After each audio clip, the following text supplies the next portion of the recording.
Kaixo, ongi etorriak saio berri batera. Gaur, maiatzak 13 asteartea, elkarrizketa bakarra izango dugu.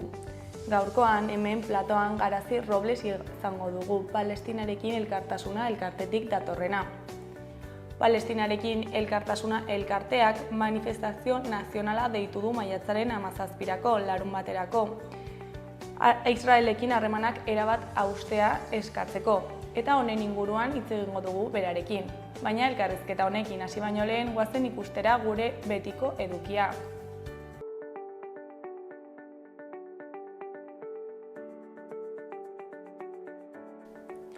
Goazen orain gaurko efemerideak ikustera. Gaurko egun batean, 1880ko maiatzaren 13an, Bizkaiko meatzariek greba historikoa hasi zuten.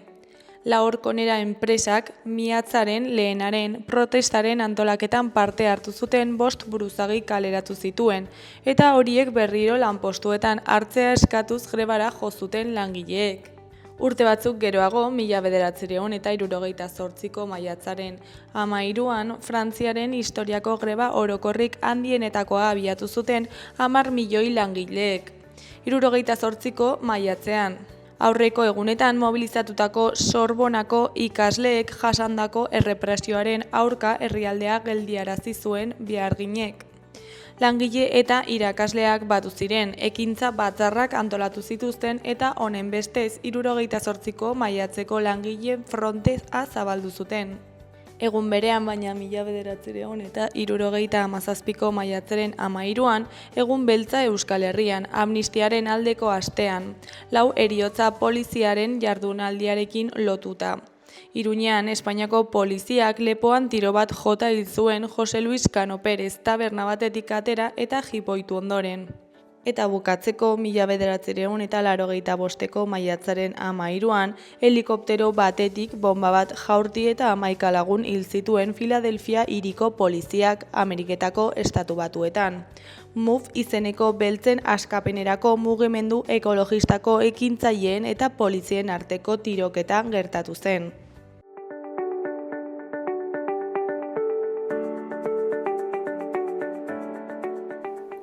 Errepasatu ezagun aste honetan daukagun agenda.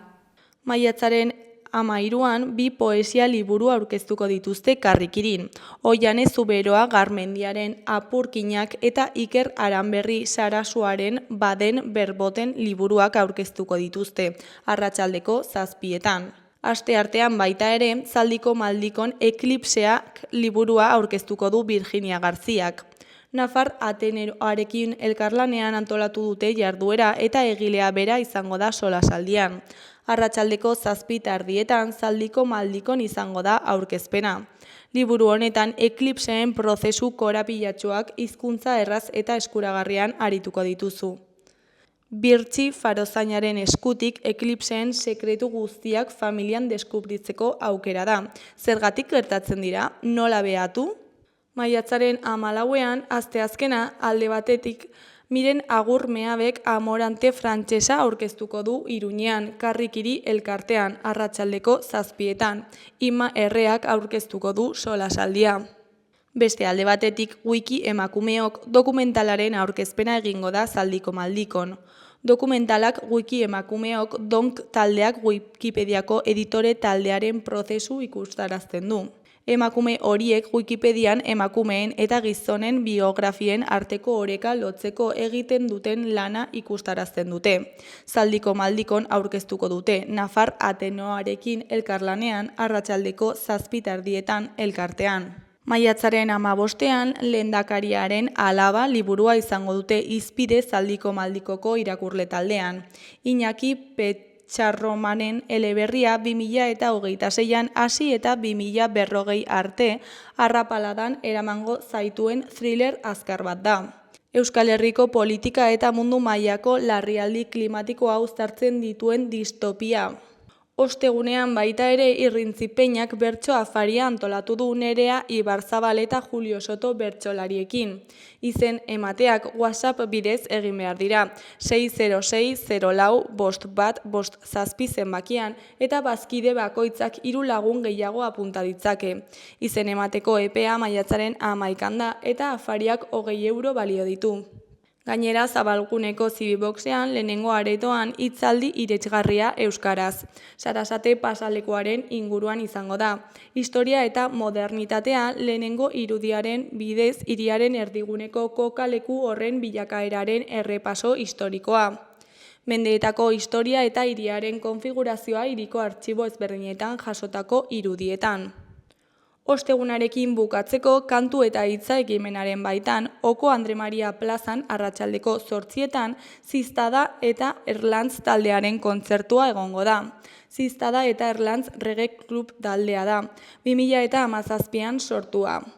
Ahotsean Ziztada, Erlantz base ekoizlea eta dub makerra eta komandu saxofoi eta melodika jotzailea dira taldea osatzen dutenak.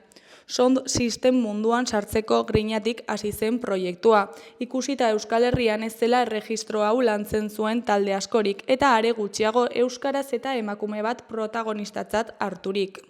Ostiralean maiatzaren 16an Ni izeneko bakarrizketa izango da Zizur Nagusiko kulturetxean. Nekatutak lanaren arrakastaren ondotik Antxon Telleria agertokietara itzuli da mikrofonoa eskuan irri eginarazteko. Ni egolatriatik eginiko oda bat da. Antxonek bere burua hitz egiten baitu etengabe, baina baita zintzotasun ariketa bat ere. Ikuskizun honetan Antxon biluztu eginen da, metaforikoki eta metaforikoki soilik denon hobe beharrez. Arratsaldeko 8etan Zizur Nagusiko kulturetxean. Maiatzaren 16an baita ere, Kepa Junkera berpiztu izeneko film dokumentala jarriko dute Sanduzelaiko Zibiboxean arratsaldeko 7:00 Kepa Junkera eszenatokietatik desagertu zen 2018an, iktus baten eraginez. Haren trikitixa mututu eta antza euskal kulturaren enbaxadoreetako bat arlo publikotik desagertu zen. 4 urtez errehabilitazioan aritu eta gero Fermin Oiok zuzendutako film dokumental honek Kepa berriro topatzeko aukera eman zigun, trikitelariak beren ibilbide emankorra aletuta. Larunbatean Iturramako Zibiboxean goizeko 12:30 egunkaria oroitzapen magiko bat izeneko magia showa eskainiko da. Larunbatari amaiera emateko, maiatzaren 17an Jus Larrotxa Zibiboxean arratsaldeko 6etan Judith Pobesen eskutik Tximeletak izeneko ipuin kontaketa egongo da.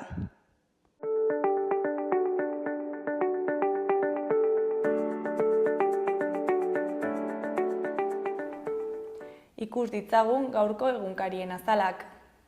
Diario de Noticiasen titular nagusian, Trumpek akordioa itxi du Txinarekin muga zergen inguruan eta Europaren aurka egin du. 80 egunez, bi herrialdeek kargak murriztuko dizkiote elkarri. AEBek 100-125-etik 130-era jeitsi ditu, eta Pekinek 100-125-etik 110-era. AEBko presidentearen hitzetan, Europar Batasuneko herrialdeak gogorrak eta desatseginak dira merkataritza tratuan. Argazki nagusian, Vicente Moreno eta Budimir atzo hitz egiten entrenamenduan, taxoaren. Titularrean iritzi aldaketa bat. Hori koloreko berrietan, alde batetik, erizainei entzuteko eguna. Beste alde batetik, entzierroko lasterketak 40 urte bete ditu. Goi eskuineko berrian, Tudelanoko presidentea atxilotu dute berak ukatzen dituen mehatxu batzuengatik. Gainontzeko eskuineko berrietan, alde batetik LGTBI+ kolektiboaren aurkako gorroto delituen 80% ez dira salatzen. Beste alde batetik UPN, PPN eta Vox energia nuklearraren alde agertu dira parlamentuan. Jarraian, Maristen kudeatzaileak dirua itzultzen die baja hartzen dutenei. Azkenik PKKren gerrilla kurduak amaiera eman die 40 urteko borroka armatuari. Diario de Navarraren titular nagusian, lan istripuetako heriotzak bikoiztu egin dira Nafarroan, 22rekin azken urtean. Lanari lotutako ezbeharrak 23.686 izan ziren guztira, 105 gutxiago. Argazki nagusian, Rafa del Amo, Luis de la Fuente, Javier López Vallejo eta Santi Denia besteak beste 16 urte zazpiko Nafarroako selekzioarekin batera Tafallako San Franciscon. Titularrean, De La Fuente, Tafallan, hautatzaile nazional absolutuak jardunaldi bat partekatu zuen Peña Esportekin bere mendeurrenean. Beheko aldean dauden berrietan, batetik, Geoalkalik inbertitzaile txinatar berri bat iragarri du mina mugarako. Bestetik, Tuterako presidentea atxilotu dute arma zuriz mehatxatzeagatik. Jarraian, Maristasen babes ofizialeko etxebizitzen sustapenak 108 etxebizitzetatik 21 esleitu gabe ditu. Eskuineko aldeko albistean, ia 62.000 nafar daude lehen kontsulta egiteko zain. Goiko berrietan, batetik Angel Ruiz Nafarroako aktorea Talia saria jaso du. Bestetik, Jesutinak garaile enpresa irudikatzen. Bukatzeko osasunaren kontuak, 52 puntura iristea da helburua. Gararen argazki nagusian PKKko buruzagiak Murat Karaikeland eta Base Jozat erdialdean gerrilaren 12. kongresuan. Titular nagusian PKKk bere desegitea iragarri du 40 urteko borroka armatuaren ondoren. Erakunde kurdua otsailean Abdulan Okalan buruzagiak egindako deialdiari erantzunez Turkiako estatuarekiko gatazka politikoa demokratikoaren bidez konpontzearen alde agertu da. Erdiko biberrietan, alde batetik Demeko kidea den Kesin Bayirdiren hitzetan, inoiz baino gehiago behar dugu nazioartearen babesa. Beste alde batetik editoriala atala dugu, itxaropainaren eta ziurgabetasunaren artean Kurdistanen dena ikusteko dago. Beheko aldeko berrietan, batetik Pedrosak adierazi du hezkuntzaren kalitatea hobetu egingo dela akordioa lortu ondoren. Bestetik AEB eta Txina ados jarri dira elkarri mugazergak jeisteko. Jarraian Astudio Bermeo Udarbaiko patroia denaren hitzetan, Bermeok berriro hasteko aukera ematen dit. Ezkerreko aldeko albistean, Sare Herritarrako B. Uribe Etxeberria eta M. Mundinano kideen hitzak daude. Herri batzuek presorik gabeko herriak izan behar dute. Berria egunkarian, Kurdistango langileen alderdiak hilaren 5-tik 7 egin zuen 12. kongresua eta hor hartu zuen erakundea desegiteko erabakia. Irudian bilkuraren une bat dugu. Titular nagusian, hau agertzen da, PKKk armak utziko ditu 41 urteren ondoren eta bere burua desegingo du. Abdulal Okalan lider espetxeratuaren eskaera bete du Kurdistango langileen alderdiak, eta Erdogan Turkiako presidentearen ustez erabaki historikoa da. Kurduen burujabetza lortzeko Turkiako estatuaren aurkako matxidadan 45.000 lagun inguru hil dira. Goiko albistean, aurtengo herri urrats oso ona izan da, naiz eta nahi baino jende gutxiago elkartu. Beheko argazkian, Aldak etxe bat okupatu zuen atzo bidarten. Honen titularrean, Aldak etxeen salmenten prezioak mugatzeko eskatu du. Honen eskuinean, AEBak eta Txina ados jarri dira 3 hilabetez elkarri mugazergak murrizteko irakur dezakegu. Ezkerreko aldean berriz, beste 3 lerroburu daude. Alde batetik, akordio duina egin dutela defendatu dute hezkuntzako sindikatuek. Beste alde batetik, osasun mahaiari proposatu diote Osakidetzak baliabide publikoak lehenestea pribatuen aurretik. Amaitzeko, Bridgestonek 232 apaldu du Basaurin kaleratu nahi dituen langileen kopurua.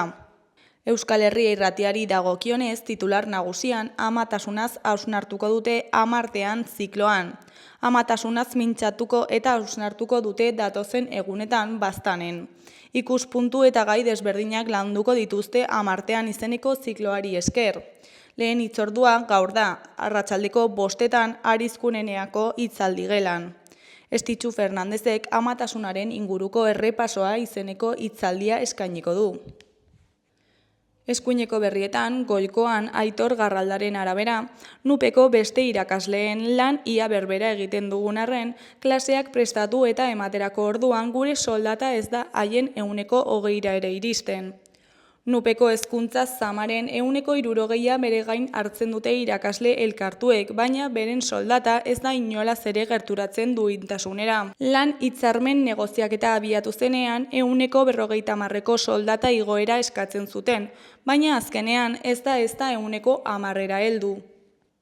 Beheko berrian, Ekaitz Santa Ziziliaren hitzetan, lizoainen euskaraz idatzitako testurik zaharrenak dira aztertu ditudan predikuak. 18. eta 19. mendeko 54 sermoi dira, errendingo etxe batean gordetzen zituztenak.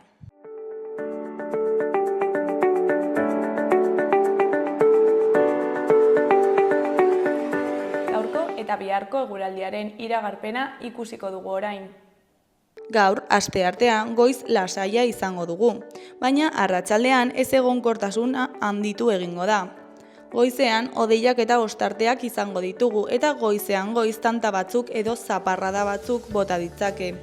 Eguerditik aurrera hodeiak ugaritu egingo dira eta zaparradak botako ditu. Zaparrada handiak izan daitezke, trumoiak jo dezake eta txingorra ere egin dezake. Temperatura maksimoetan aldaketa gutxi. Ipar-ekialdeko haizea nagusituko da eguerditik aurrera. Asteazkenean, ordez, iparraldeko haizea izango dugu eta lainotuago egongo da. Goizean ostarte txiki batzuk ireki daitezke, baina segituan lainotuko du, bereziki ipar isurialdean. Gainera, zaparradak botako ditu, bereziki egunaren bigarren partean. Horrez gain, ezin da baztertu noizbehinka trumoiak jotzea eta kaskabarra botatzea. Iparraldeko eta ipar-mendebaldeko haizea ibiliko da eta egunaren bigarren partean zakartu egingo da. Tarteka baliteke enbarazu egitea. Temperatura maksimoak pixka bat jaitsiko dira.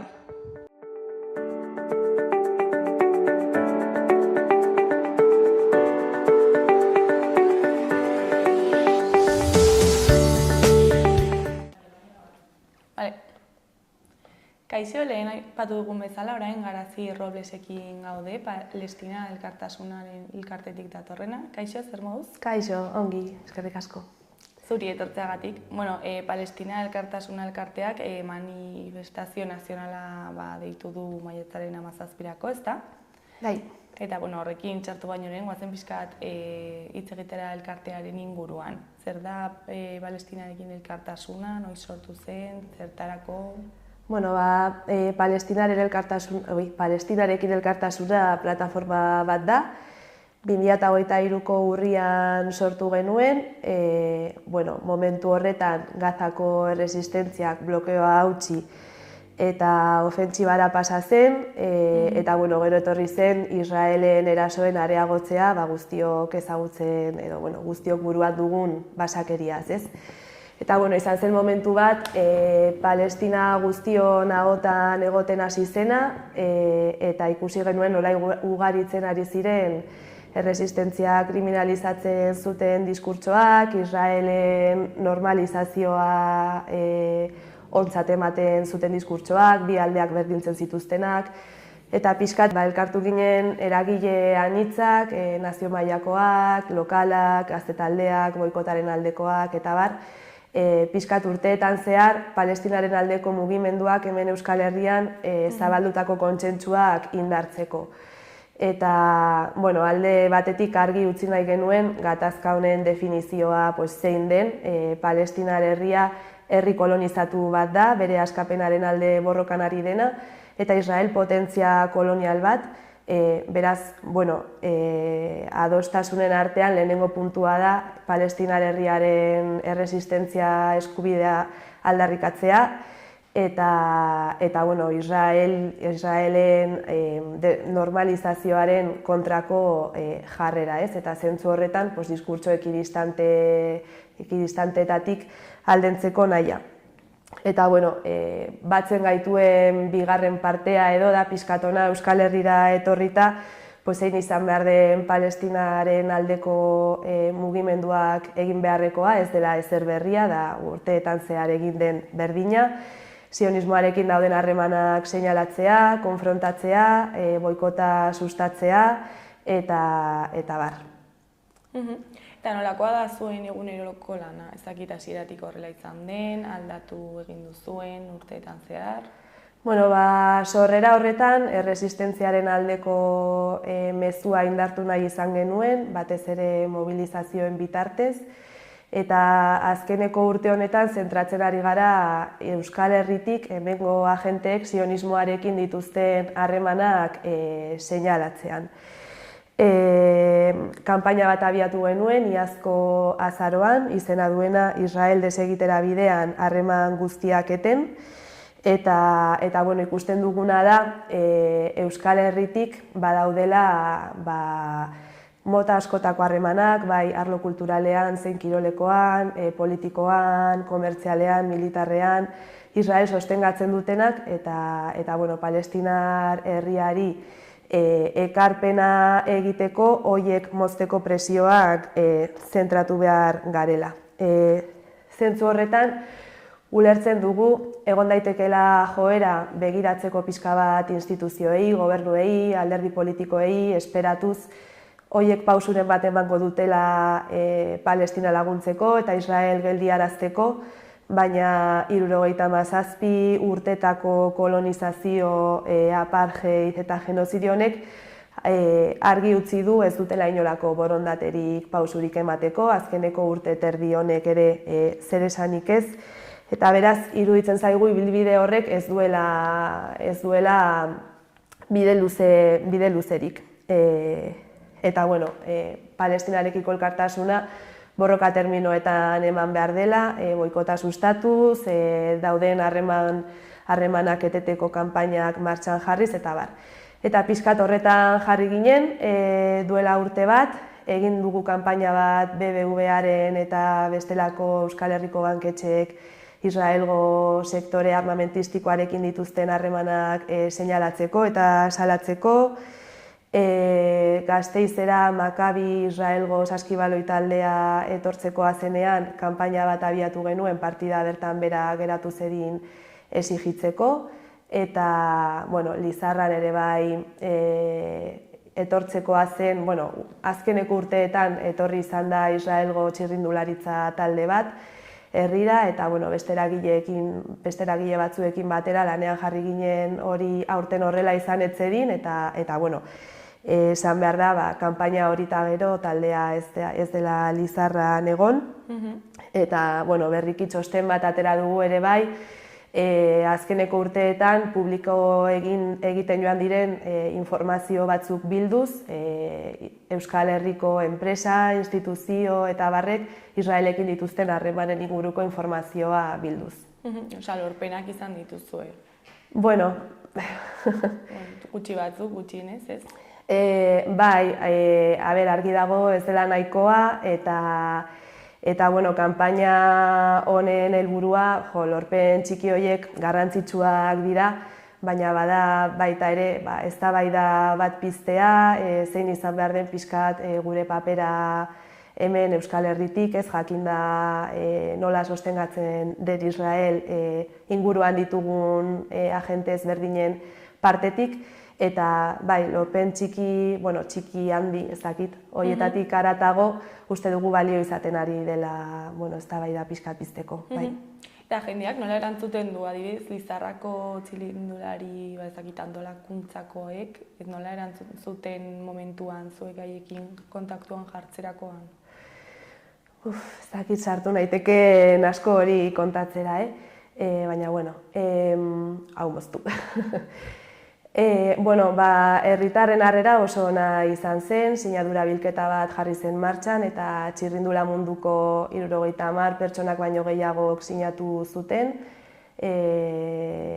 Eta bueno, herrian hitz egin zen gaiaren inguruan, eta bueno, esan bezala, aurtengoan taldea ez da etorriko, espero dugu hurrengoetan ere ez dela etorriko. Osa, izan zen modu bat mahai gainean jartzeko, ez? Hori da, bai. Eta orain, han, nola dago egoera? Bueno, egoera oso larria da, ez dugu ahaztu behar nondik gatozen, ez da, hamarkadetako kolonizazio eta apartheid politika batetik. Gazak 2023ko urria baino lehen 17 urte zeramatzan guztiz blokeatuta, horrek dakarren alimentazioan eta bar,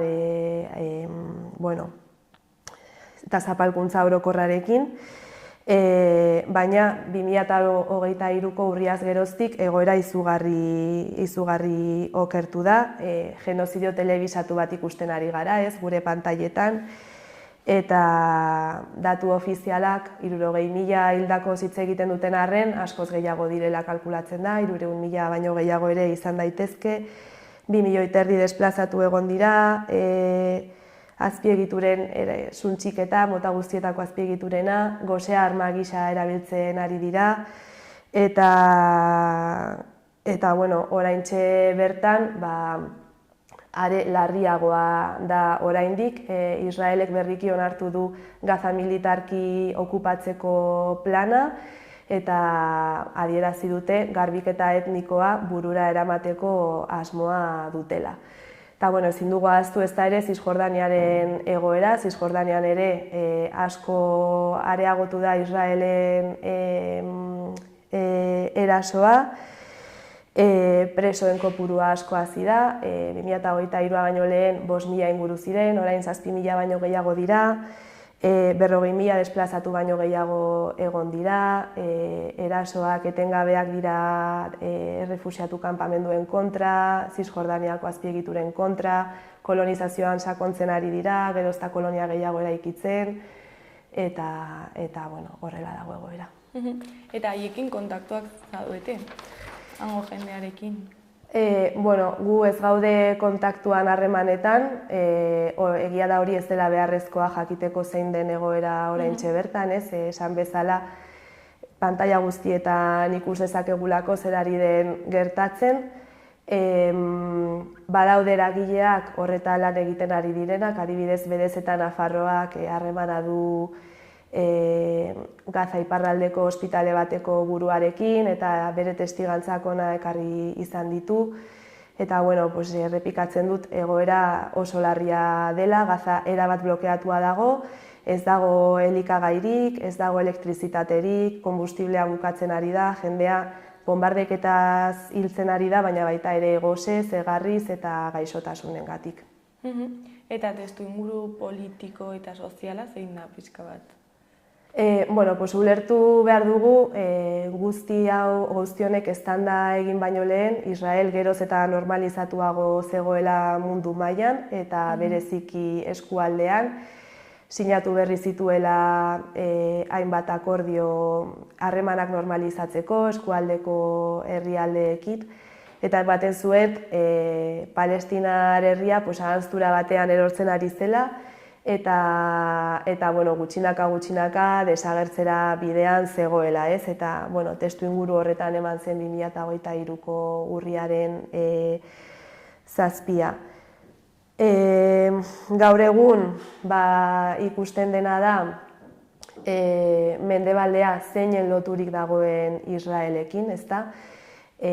Hamarkada guzti hauetan zehar sostengatu egin dute hainbat modutara, harreman diplomatiko normalizatuak edukiz, dirua emanez zuzenean, adibidez hor oso esanguratsua da Estatu Batuek nola finantzatzen duten Israel, urtero 3.800 milioi dolar ematen dizkio Estatu Batuak Israeli, eta 2023 geroztik 17.000 milioi extra gehiago eman dizkiola publikatu izan da. Bueno, esan bezala, urte terdi honetan ez da aldaketarik egon zentzu horretan, ez? Bai. Eta nazioartean, Gazarekiko beste interesak daudela uste duzue? Bai, mendebaldeko potentziek, enpresek, instituzioek eta bar, honela sostengatzen badute Israel, interesak daudelako da. Ez da kasualitatea Israel dagoen tokian egotea, Asia, Europa eta Afrikaren arteko bidegurutzea da, hainbat bide komertzial kontrolatzeko puntua, lurraldea oso aberatsa da, baliabidetan eta bar, eta mendebaldeko potentzientzako pieza klabe bat da haien interes geopolitiko, militar eta estrategikoak babesteko. Eta hor badaude hainbat proiektu martxan, gaso bi berriak zabaltzeko, merkataritza bide berriak zabaltzeko, pixkat Israelek hor funtzio klabe bat izango luke. Bestetik, gerraren negozioa ere aipatu egin behar da, ez? Azken urte terdian ikusi da, nola armagintzako enpresen irabaziak izugarri hasi diren, baita enpresa energetiko eta finantzieroena, beraz, gerrak ze funtzio duen hor. Eta bestetik, Israel, mendebaldearen base militar bat izateaz gain, bada errepresioaren laborategi handi bat, arma pila bat esportatzen ditu, armak eta segurtasun teknologikoko baliabideak esportatzen ditu mundu osora, testezin baten, esan nahi duela guduan frogatuta ziurtagiriarekin, izan ere, Israelek frogatzen ditu palestinarren gorputzetak abanguardiazko arma eta teknologia hauek, eta gero erabiltzen dira mendebaldeko gainerako potentzien partetik erreprimitzeko bertako gatazkak eta beste toki batzuetako gatazkak. Beraz, ez da kasualitatea inork harremanik ez haustea Israelekin erabat loturik daudelako. Eta zuek zuen partetik, aipatu egun bezala, manifestazioa egon zuen 17an, justo eskatzeko harremanak Israelekin hausteko, ezta? Bai. Eta, zergatik da garrantzitsua harreman hausketa honek? Manifestazioa larunbat honetan da, Nakba egunaren astean da, Nakbak garrantzi handia du Palestinar herriaren aldeko borrokan. Nakbak oroitzen du nola duela 77 urte Israelgo estatua sortu zen, eta horrek suposatu zuen hondamendia, ez? Eta nola hamarkada hauetan zehar, Nakba edo hondamendi horrek ez duen etenik izan.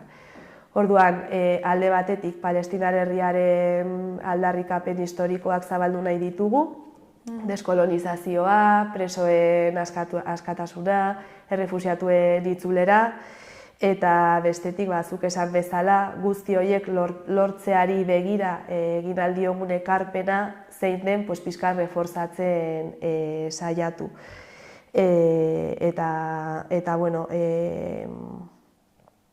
Bai.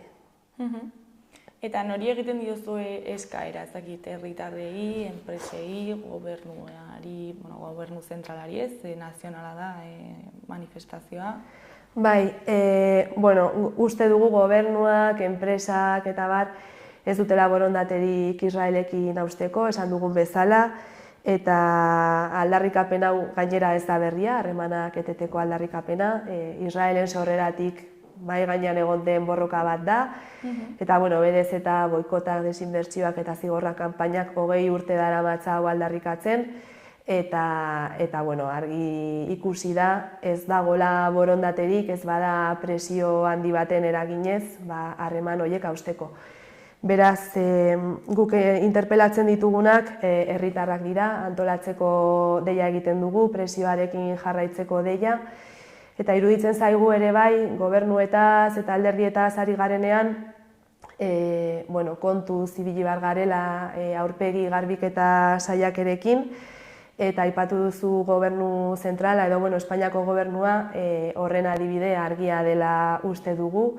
Duela urte bat Palestinako estatua errekonozitu zuen, eta saiatu zen bere burua pixkat Palestinaren aldeko ez dakit mugimenduan edo abanguardia bat balitz bezala aurkezten.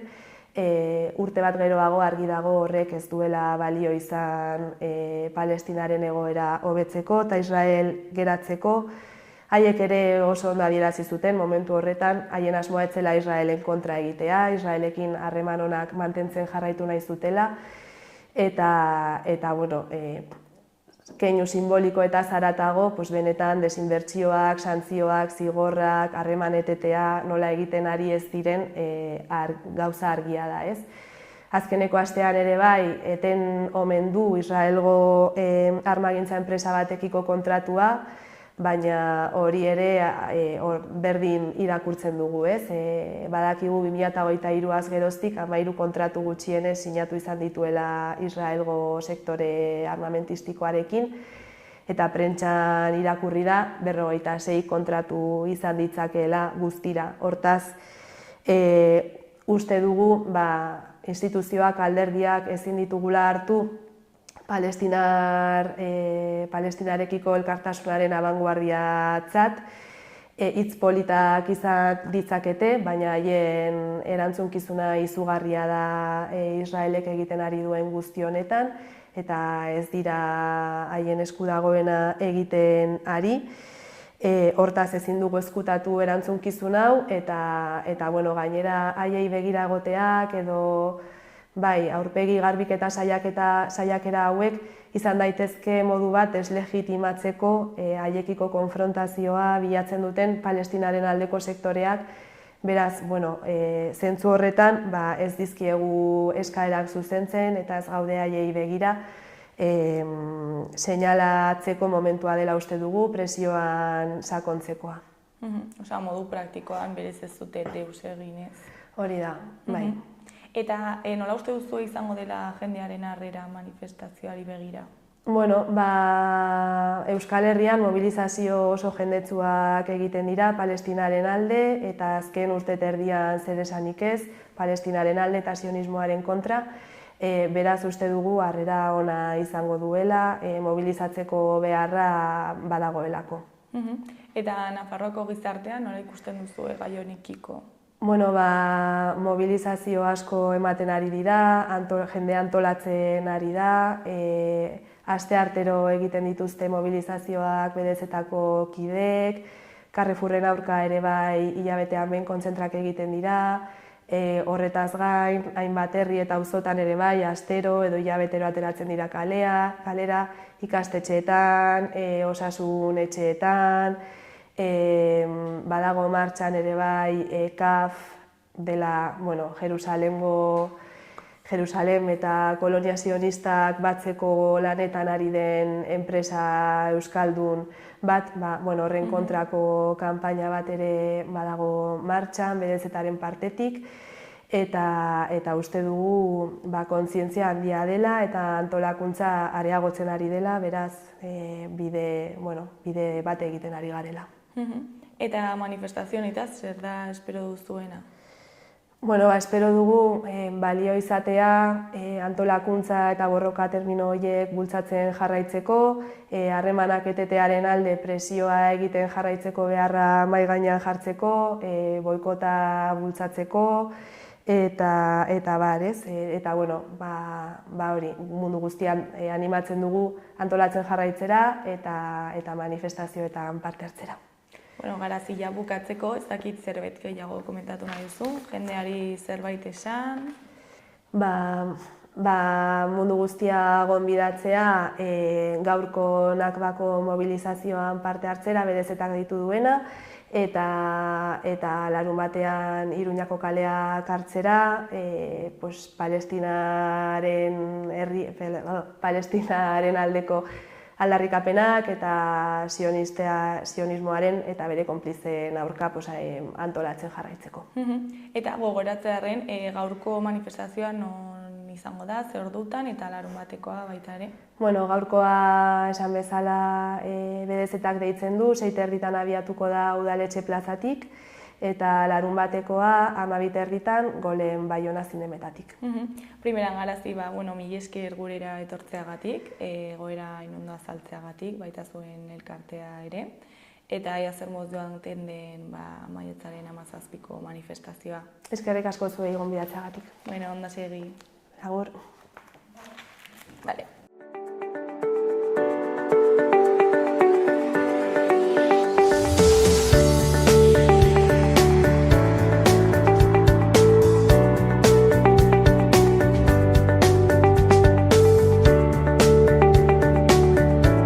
Gaurkoz hau izan da dena, bihar itzuliko gara eduki eta elkarrizketa berriekin. Mila esker zuen arretagatik, agur, bihar arte.